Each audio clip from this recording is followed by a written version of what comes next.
The next game, we're going to go across to two young quarterbacks that have had slightly different starts to the season. Houston against Atlanta, relatively low over/under, only at 41.5.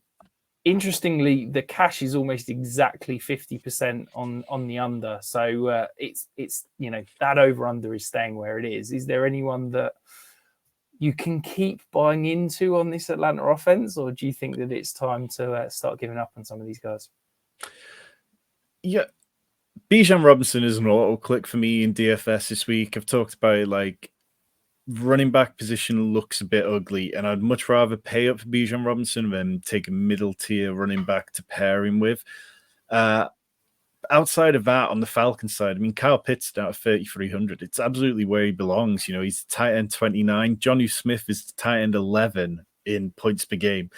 And it just shows you he isn't healthy. There's various videos of him running and having a bit of an awkward gait when he runs. So I'm not interested in that. I think this is one which people are going to perhaps be drawn to and think that there's sneaky upside in this game because the Texans have been on an absolute tear.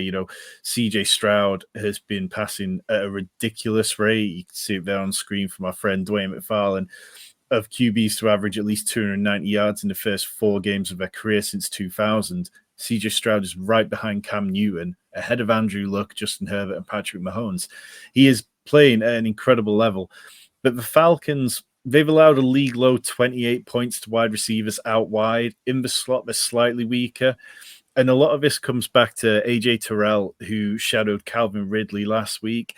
There were times where they were also putting Jesse Bates onto Calvin Ridley as well and double teaming him, not to the length that you'd go to if it was somebody like Devontae Adams or Justin Jefferson. But they know what their strength is in that secondary and how to deal with it. So I think Nico Collins is somebody I'd be slightly more worried about this week if the Falcons decide to shadow him. I mean, that kind of stuff gets blown out of proportion normally, but AJ Terrell shadowed Calvin Ridley on 80% of snaps last week. That's a huge amount, but it's very rare to see it kind of like over 60. So I think I'm a little bit more drawn to Tank Dell at 4,800 than Nico Collins at 5,600. Damian Pierce feels like a player who's going to get right sooner rather than later. The Texans' offensive line, we've been talking about it for weeks now. But Laramie Tunsil's healthy. Titus Howard is healthy, which means that the two of them could return to the left-hand side of the line and actually give them at least half an offensive line that's healthy. But Pierce, he's the only running back with 10 missed tackles forced who is averaging fewer than 3 yards per carry. Like, he's trying to make players miss, but every time that he makes one player miss, he's just swarmed by more defenders.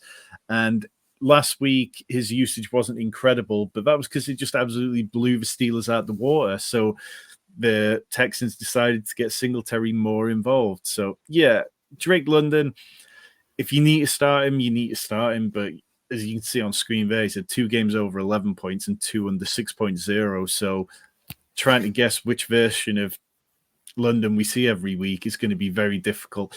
And it'll be interesting to see how the Falcons play in general, coming back from a bad defeat in London and not having the bye.